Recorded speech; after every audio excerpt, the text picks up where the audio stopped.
El día 28 del mes de Iyar del año 5727, que se corresponde con el 14 de mayo del año 1948, se conmemora un aniversario más de la resurrección del Estado moderno de Israel. Y hoy estamos aquí reconociendo que este hecho no es un evento cualquiera, sino uno de profundo contenido profético. 19 años más tarde, en junio de 1967 del calendario secular, tuvo lugar la redención de la ciudad santa de Jerusalén.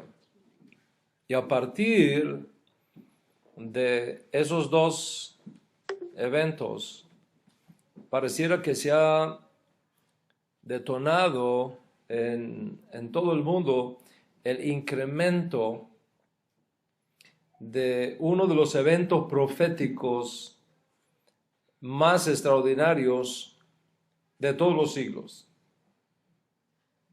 Me refiero a la restauración de la identidad judía de millones de hijos e hijas de Israel que se habían asimilado en las diferentes culturas nacionales del mundo. Y se está cumpliendo así lo que había anunciado el profeta Oseas, que luego de perder el Shabbat, Rosh Chodesh y el resto del ciclo festivo de la Torá, que marcan precisamente la identidad cultural hebrea. Las ovejas perdidas de la casa de Israel retornarían a esa identidad. La recuperarían y recibirían de vuelta su estatus de pueblo mío y recobrarían la fe y costumbre de sus ancestros. Dice el profeta Oseas que allí donde se les dijo, ustedes no son mi pueblo, lo a mí, se les dirá, sois mi pueblo, a mí. No solamente el profeta Oseas, muchos otros profetas anunciaron estos días de restauración de los hijos e hijas de Israel que se habían perdido en las naciones. Ezequiel, por ejemplo, anuncia que Dios traerá de vuelta a todos los hijos de Jacob, que iba a derramar sobre ellos agua limpia, que los iba a limpiar de todas sus idolatrías, que iba a escribir otra vez la Torá, no en tablas de piedra, sino en las tablas de carne de su corazón, y colocaría su espíritu dentro de ellos a fin de que anduviesen en sus caminos y guardasen sus preceptos. Por su parte, el profeta Jeremías, Yirmiyahu, anuncia algo realmente extraordinario. En el capítulo 16 de su profecía, dice el profeta Jeremías, vienen días, dice Hashem, que no se va a decir más, bendito es el Eterno que hizo subir a los hijos de Israel de la tierra de Egipto, sino se va a decir otra cosa más grande todavía. ¿Cuál es esa otra cosa más grande todavía que se va a decir? Continúa el profeta diciendo, esto es lo que se va a decir. Bendito es el Eterno que hizo subir a los hijos de Israel de todas las tierras a donde los había arrojado. De todas las tierras. Y como resultado de todo ese proceso, han venido surgiendo en el mundo una nueva generación de judíos. Los judíos resucitados de entre los sepulcros de las naciones. Gente que nunca se había interesado en el judaísmo, que nunca había ido a una sinagoga, que incluso no habían visitado Israel alguna vez en su vida. De pronto les ha sucedido algo, les ha llegado un mensaje a su conciencia, independientemente del medio que Hashem haya usado, les ha llegado el mensaje y han iniciado un proceso de búsqueda de su identidad.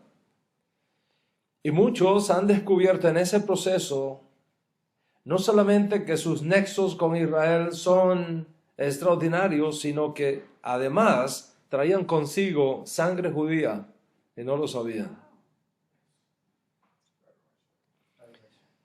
Por supuesto, aquellos que descubren que sin llevar consigo sangre judía pueden amar y servir al Dios de Israel,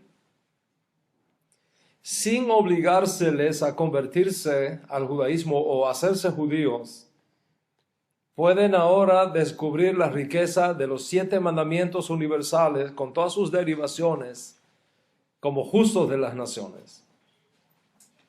Son conocidos como los Bene Noach, los hijos de Noé, y es un movimiento que está creciendo en el mundo en el día de hoy. Como ves, tú no eres el único que estás experimentando esta revolución espiritual, sino que más bien formas parte de una revolución profética que ha creado una generación profética única en toda la historia de la humanidad. Cada vez más y más personas iguales a ti, de diferentes razas, credos y latitudes, están reconociendo al Dios de Israel. Están aprendiendo del Dios de Israel. Y están llegando a la conclusión de que hay una historia que no les habían contado, que hay un judaísmo revelado divinamente, y una Torah dada por Dios, y esta generación de nuevos creyentes, sean justos de las naciones o biológicamente judíos emergentes, están buscando su lugar en todo este mover del cielo. Están viviendo lo anunciado por los profetas. Y definitivamente esto es una señal de que Mashiach está a las puertas.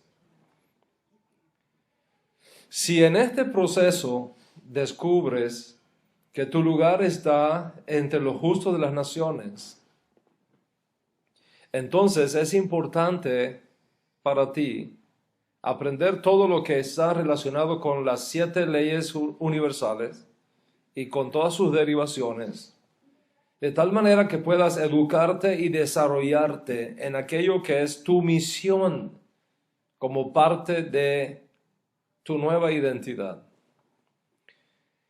En relación con aquellos que descubren sus orígenes hebreos,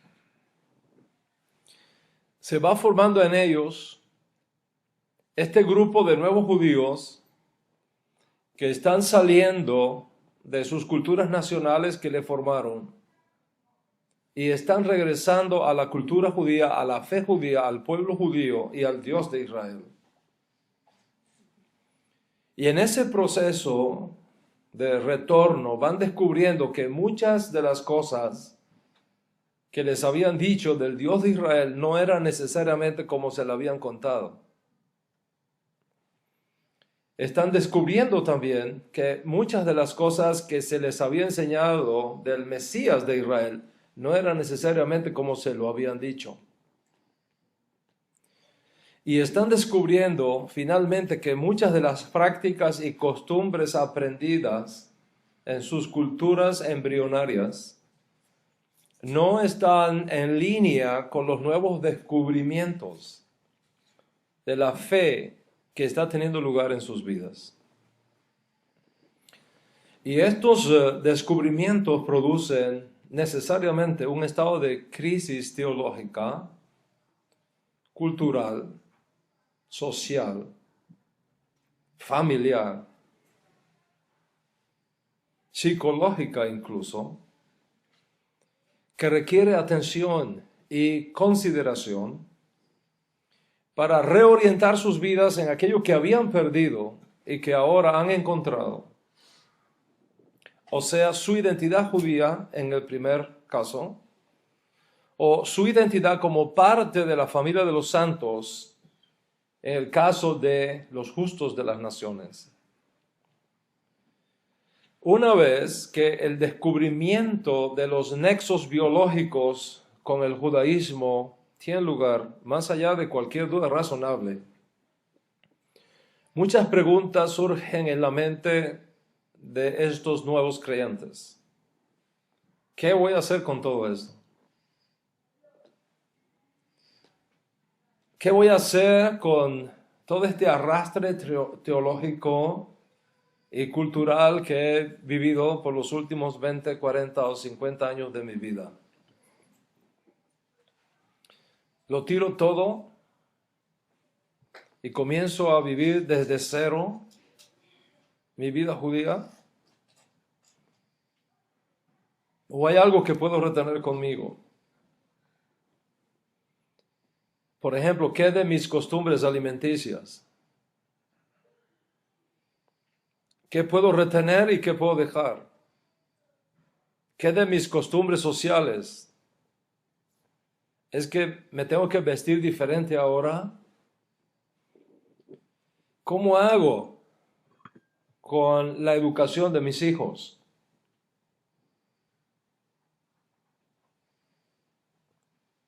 ¿Los sigo enviando a la misma escuela de siempre?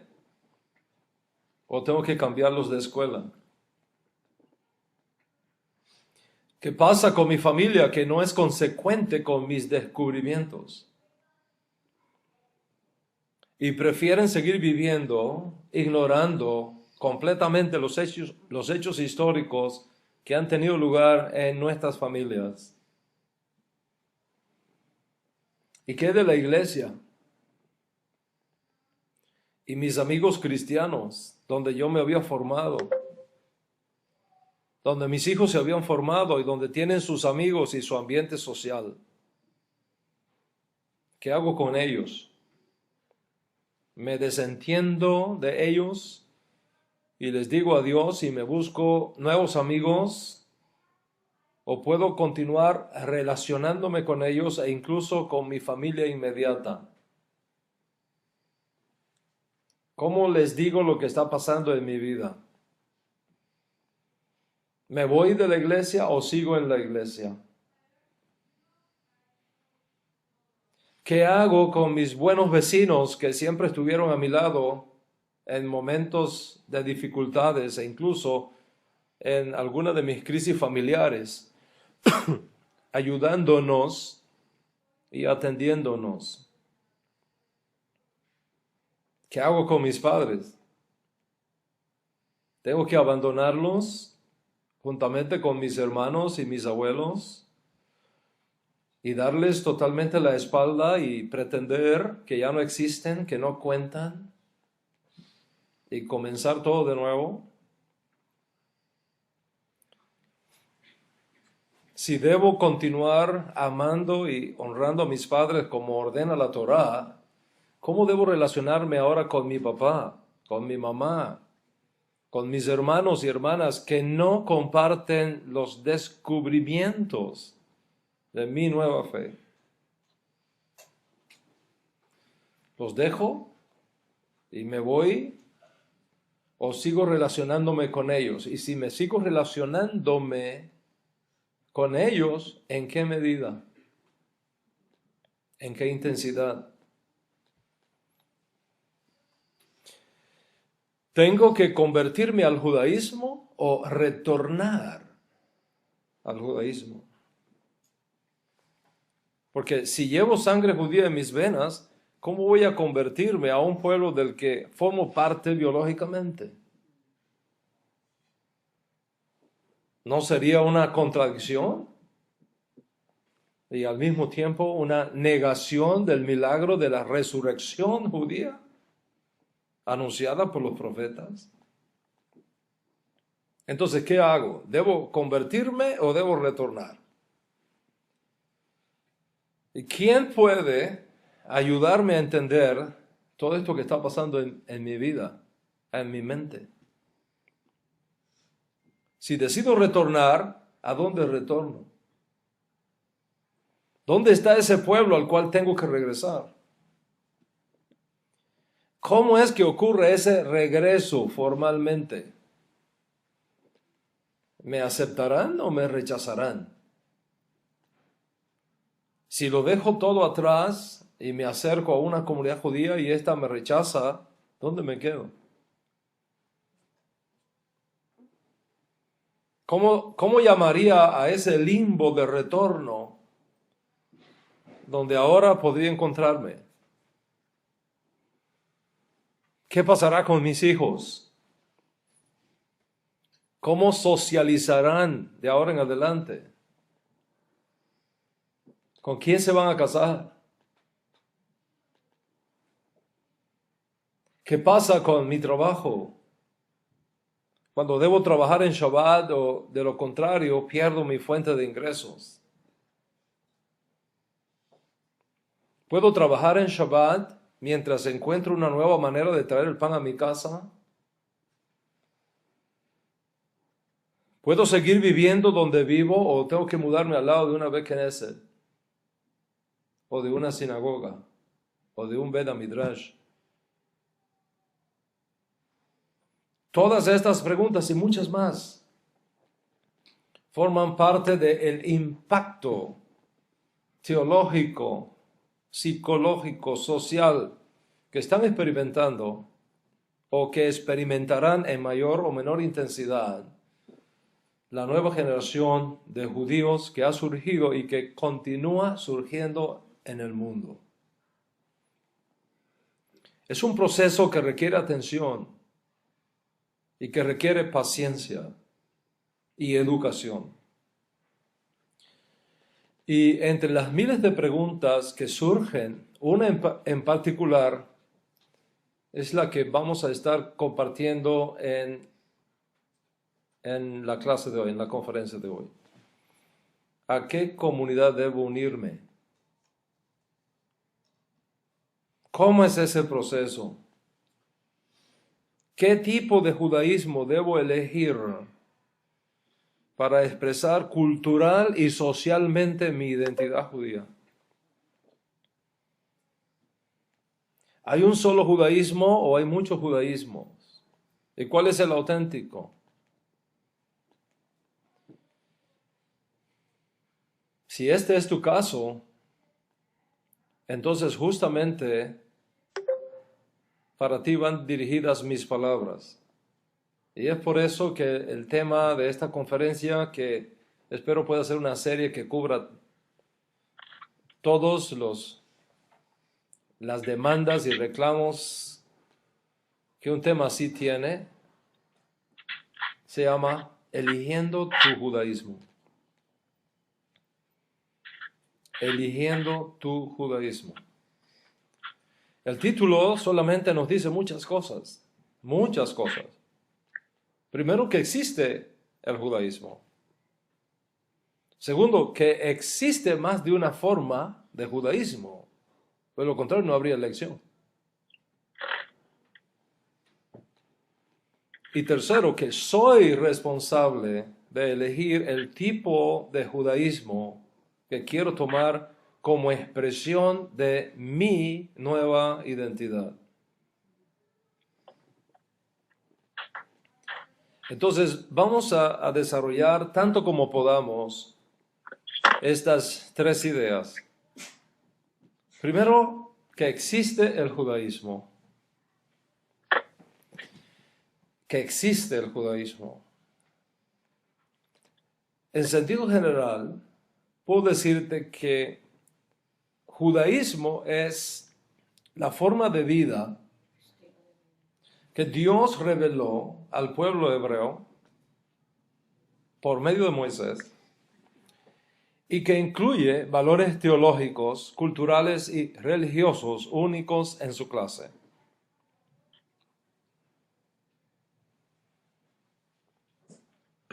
Voy a repetir esa idea. A los efectos de esta conferencia, vamos a definir judaísmo como la forma de vida que Dios reveló al pueblo hebreo por mano de Moisés y que incluye valores teológicos, culturales y religiosos únicos en su clase. Y como te darás cuenta, en esta definición hay dos expresiones que son clave. Primero, que el judaísmo es una forma de vida. El judaísmo es un estilo de vida. Eso es lo primero.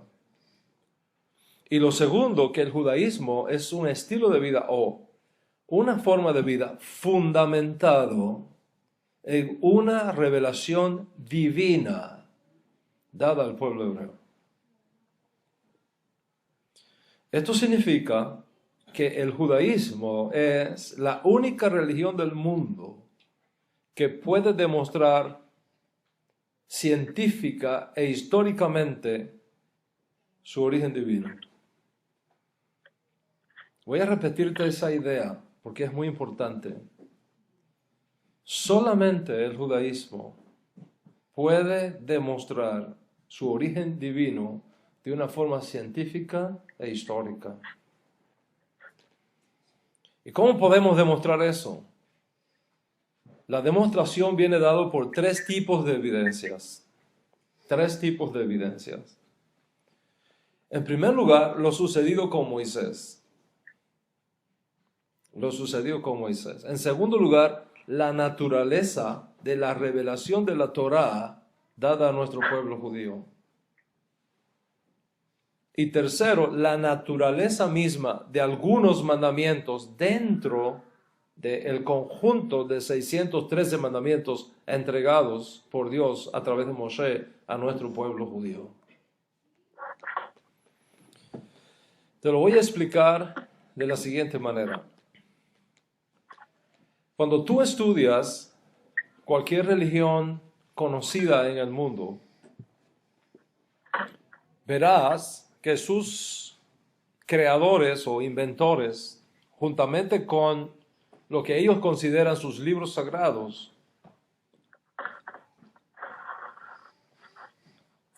fueron siempre el resultado de supuestos encuentros privados con sus divinidades, encuentros, por supuesto, que nadie puede comprobar.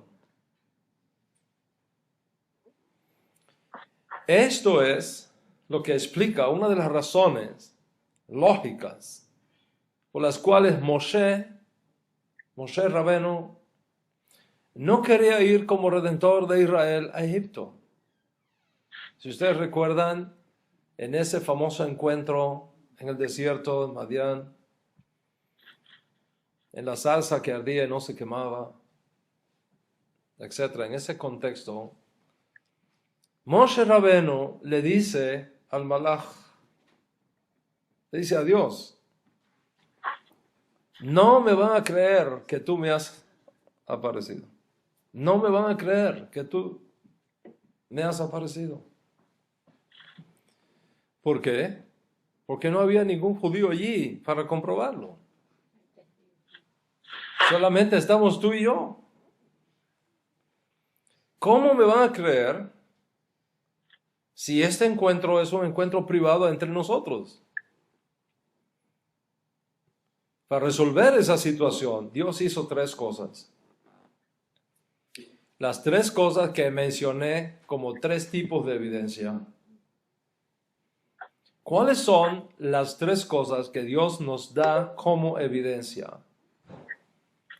Primero, le entregó a Moshe señales extraordinarias e inequívocas de que efectivamente aquel encuentro tuvo lugar y que aquella misión de redención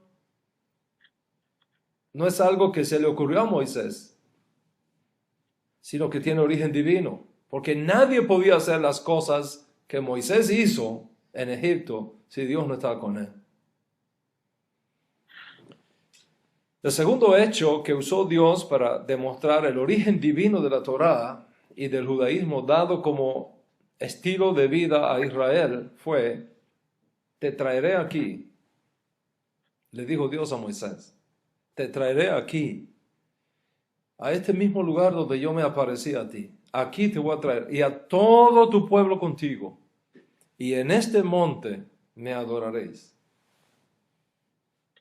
Y en este monte me adoraréis.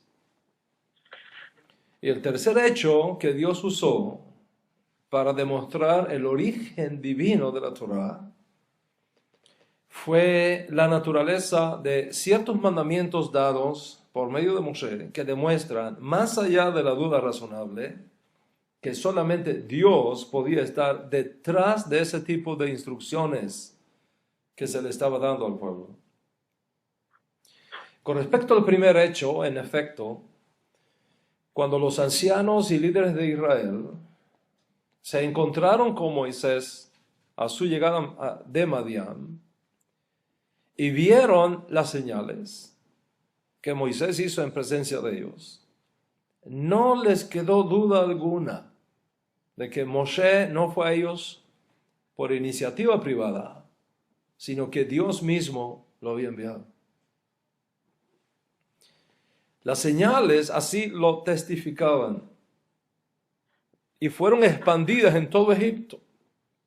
Y entonces le creyeron a Dios y le creyeron a Moisés, el enviado de Dios, para redimirlos de Egipto, como está escrito en el libro de Shemot, Éxodo, capítulo 14, verso 31, donde se documenta esa famosa frase: cuando Israel vio el gran poder que el Señor había usado contra los egipcios, el pueblo temió al Señor y creyeron en el Señor y en Moshe su siervo. Creyeron en el Señor y en Moshe su siervo. Bueno, me están cambiando mi té. Vamos a cambiarlo. Thank you so much. Cuando vieron, es imposible ver todas esas cosas y no reconocer que Dios estaba allí presente. Y dice la Escritura que creyeron en Hashem y creyeron en Moshe, su siervo. Sí, creyeron más todavía en Moshe, su siervo. En relación con la segunda cosa que Dios hizo para demostrar que Él estaba detrás de Moisés, tuvo que ver con la publicidad del evento.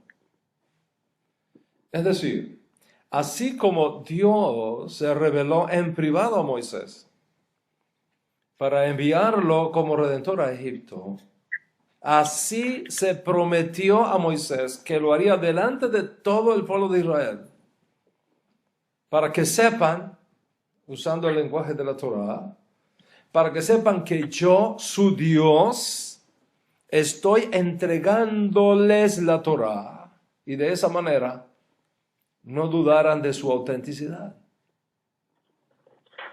En efecto, al tercer mes de la salida de los hijos de Israel de Egipto, Dios trajo a los hijos de Israel al pie del monte Sinaí. Y como le había prometido a Moshe, allí se reveló públicamente a todos los presentes Una asamblea formada por millones de personas. Todos vieron las señales. Todos escucharon la voz de Dios hablando. Todos oyeron cuando Dios llamó a Moshe por nombre y le hizo subir a la cumbre del Sinaí. Y es por eso que debes estar absolutamente convencido en tu mente y en tu corazón que ninguna religión del mundo puede demostrar su origen divino excepto el judaísmo. Por tanto, todo lo demás que existe en el mundo carece del toque de autenticidad que tiene la fe hebrea, la fe judía. Consecuentemente, tú que estás en este proceso de retorno, no temas. No temas, estás en terreno seguro. Estás en un terreno firme. Y el resto de las cosas, Dios las va a ir colocando en su lugar. Las religiones del mundo y sus líderes fundadores le han hecho creer al pueblo sobre el cual tienen dominio que Dios les habló en privado, que les dijo esto, que les dijo aquello, o que escribieran este libro, o que escribieran aquel otro libro. Pero nadie estuvo allí para comprobar que eso realmente sucedió. Por lo tanto, es de dudosa procedencia. Dios no tomó ese riesgo. Se reveló a todo un pueblo. Millones de personas fueron testigos de la entrega de la Torá por mano de Moshe. Y es por eso que dije y te digo otra vez, para tu confianza y seguridad, el judaísmo es la única religión que puede demostrar su origen divino. Y ahora además con el sello extraordinario impuesto por todos estos eventos públicos que allí tenían lugar. Y cuando tú entiendes esto, te da precisamente la seguridad de que tú estás en tierra firme, que estás en tierra confiable. El único lugar, la única zona de seguridad bajo el cielo, segura, para tú expresar tu fe judía. Ahora bien, no solamente debes saber que el judaísmo es la única religión que puede demostrar su origen divino en estos dos hechos previos que te mencioné. Hay un tercer hecho que confirma esa autenticidad histórica. Y me refiero a la naturaleza de ciertos mandamientos que Dios entregó a nuestro pueblo por mano de Moshe. Vamos a ir en algún detalle acá por su importancia. La Torá, que es el libro, el conjunto de libros de instrucciones que Dios nos confió, contiene cierto tipo de preceptos que solamente Dios podría darlos. Solamente Dios podría darlos. Ningún ser mortal podría haber creado tales mandamientos. Y si se les hubiese ocurrido, no lo habrían revelado, porque iría contra sus intereses. Para comprender esto que te estoy hablando, voy a explicarte algunas cosas que son importantes. Debes conocer que la Torá se mueve en ciclos de 7. La Torá se mueve en ciclos de 7. Por ejemplo, 7 días dados a la semana. 7 veces 7 años. Ciclos de 7 años. Y así sucesivamente. De esto tú vas a aprender muchísimo en otras clases. Pero ahora es suficiente que entiendas que Dios creó la semana con 7 días, no con 6, no con 8, con 7 días. Estableció que trabajáramos 6 días, el primero, el segundo, el tercero, el cuarto, el quinto, el sexto, y al llegar el séptimo día dejáramos de trabajar, descansáramos de todas nuestras labores. Asimismo, Dios creó un ciclo de 7 años, 6 años de trabajo y 1 año de descanso, como si fuera un Shabbat semanal, ahora extendido por todo 1 año. Y además creó un ciclo de 49 años, 7 veces 7 años. Y al cumplirse ese ciclo y llegar el año 50, se debía proclamar el año de Yobel, el año de jubileo, por toda la tierra de Israel.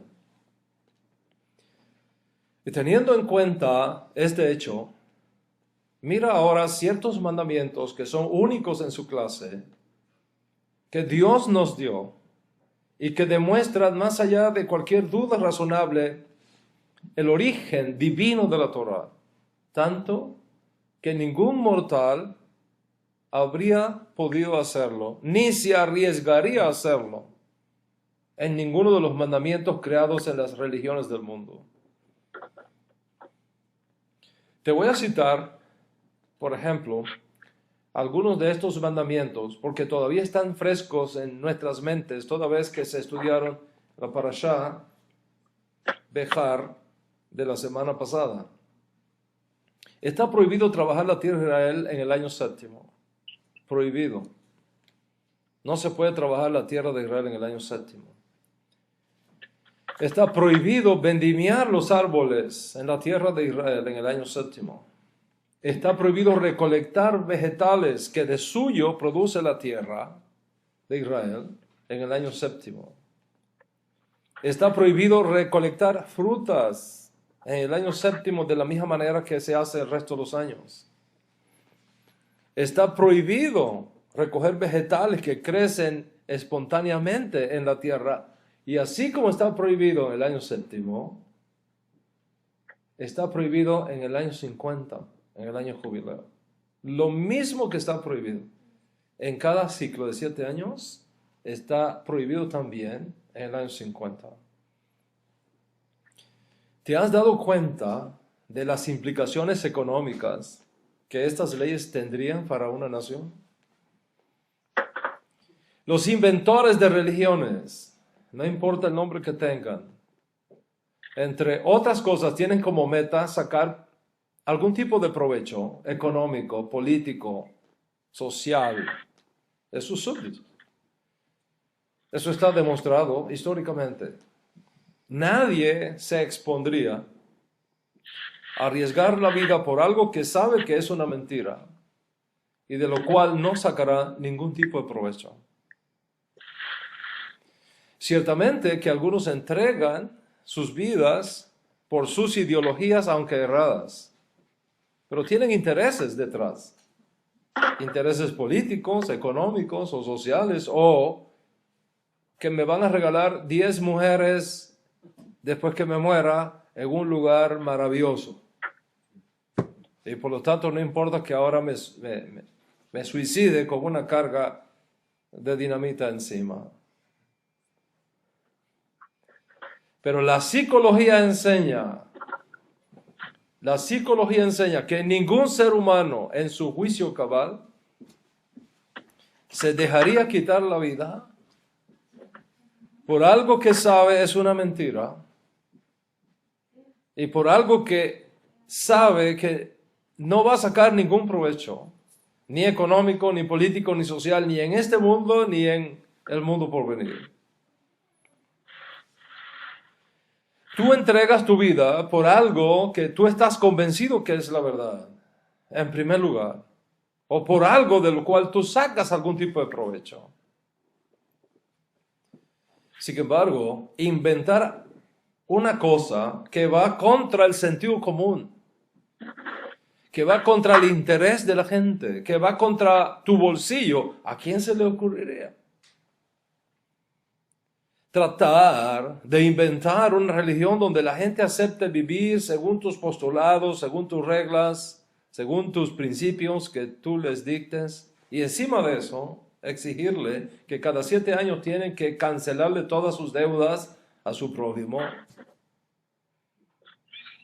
y abandonar todos sus medios de producción y dejar de plantar y cosechar y dejar de hacer negocios, y encima de eso le prometes que no teman hacerlo porque milagrosamente tú vas a garantizarles que en el 6º año van a recibir 3 veces más abundante que en cualquier año de siembra, y por lo tanto tendrán superabundancia de pan y de todo tipo de comida para el descanso del 7º año y aún más allá todavía. ¿Correrías el riesgo de hacer eso? Piensa en eso. ¿Qué inventor de mitos se arriesgaría a decirle a la gente que quiere dominar que no trabajen durante todo un año, que lo dediquen a estudiar del libro de leyes religiosas que tú le das y que no se preocupen? En el año 6º, ya lo verán, la tierra va a producir 3 veces más de lo normal para que haya suficiente fruto como si lo hubiese sembrado en el 7º año. ¿Qué pasará contigo si la gente sigue tus instrucciones y no trabaja en el 7º año? Y luego no pasa nada. No sucede nada, no hay comida. Llegó el año 6º y la tierra no produjo 3 veces más como tú le habías dicho, y ahora no hay comida en el año 7º. ¿Qué tal si viene una grave sequía en el año 6º y no puede sembrar la tierra y una enorme hambruna toca las puertas? ¿Qué inventor de mitos arriesgaría a dar un mandamiento como este?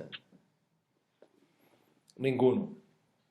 Ni el faraón de Egipto, ni el zoroastrismo, ni el mitraísmo, ni el confucianismo, ni el taoísmo, ni el cristianismo, ni el islamismo, ni ninguna otra religión inventada por los hombres, conocida o por conocer, tomaría tal riesgo.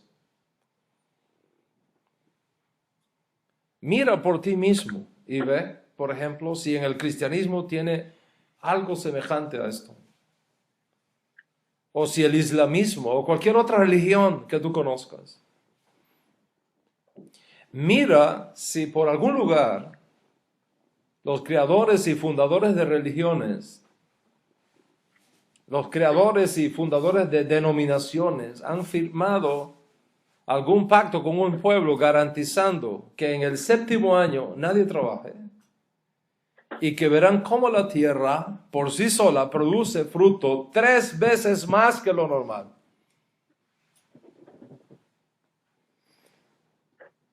¿Quién puede tener el control de las leyes de la naturaleza a este nivel para garantizar tal cosa? ¿Quién puede predecir el futuro de una manera tan clara y evidente, exponiéndose al escrutinio de todo un pueblo?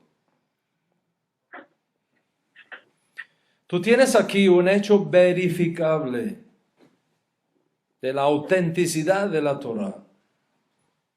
Porque es imposible inventar algún sistema religioso que contenga un precepto semejante al que contiene nuestra sagrada Torá. Por lo tanto, debes saber en este día y tenerlo claro en tu mente y en tu corazón que el judaísmo es la única religión del mundo que puede demostrar científica e históricamente su origen divino. Y debes estar convencido en tu alma que la Torá no es un invento de los hombres, sino que tiene su origen en Dios mismo. Y por tanto estás en el camino correcto. Estás en terreno seguro. Y no puedes dejarte mover de esa zona de seguridad que te da la Torá. Esta es la primera cosa. Sobre el resto que debes retener contigo, que debes nunca negociarlo, se basa en este principio. Estás en un lugar de seguridad. estás parado sobre una roca. Y aunque vengan vientos y soplen ríos, mientras estés parado en la Torá, no caerás. Y esto tiene que retenerlo contigo, no negociarlo nunca. No aceptes jamás que nadie te cuestione la Torá. No aceptes la idea de que alguien ha cambiado la Torá o que tiene autoridad para cambiar la Torá. Sécase la hierba, marchítase la flor, pues la Torá de nuestro Dios permanece para siempre. Y esta es precisamente la enseñanza de los grandes de Israel, de los grandes maestros, de los grandes rabinos, de los grandes profetas, como aquel que dijo la Torá no puede ser quebrantada, como aquel que dijo ni les pase por la mente la idea de que yo estoy aquí para cambiar la Torá. No he venido para anular la Torá, sino para darle su correcta interpretación. Y dijo más aún, el que quebrante o viole la más pequeña mitzvah, el más pequeño mandamiento de la Torá, así de pequeño será llamado en Mahul Shamayim. Pero el que guarde y enseñe Torá, grande será en el reino de los cielos. Por lo tanto, la Torá no puede ser cambiada. Cualquiera que afirme que Dios ha cambiado la Torá, o que la ha reemplazado por otra Torá, o como posiblemente te enseñaron en la cultura religiosa donde vienes, que el Nuevo Testamento reemplaza la Torá dada por medio de Moshe, no le creas. Están diciendo locuras. Dicen lo que saben, pero no saben lo que dicen. Hoy debes de saber en tu mente y retener en tu corazón que hay una sola Torá. Como hay un solo y único Dios verdadero.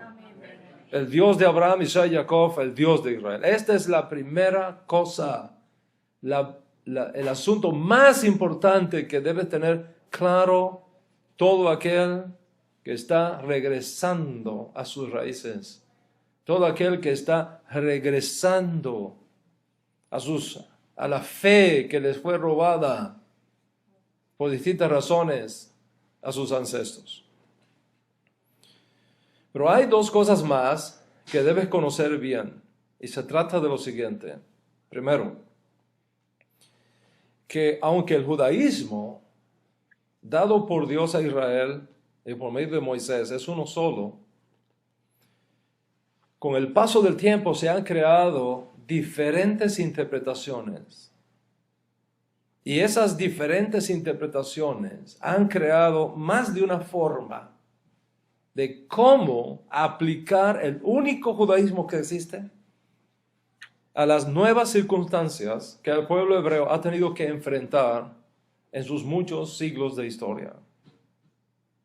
En otras palabras, el judaísmo bíblico es uno solo, pero debido a las condiciones cambiantes del pueblo y de las circunstancias que nos han rodeado en los largos periodos de exilio que hemos sufrido, hoy día existe más de una forma de interpretación de ese único judaísmo.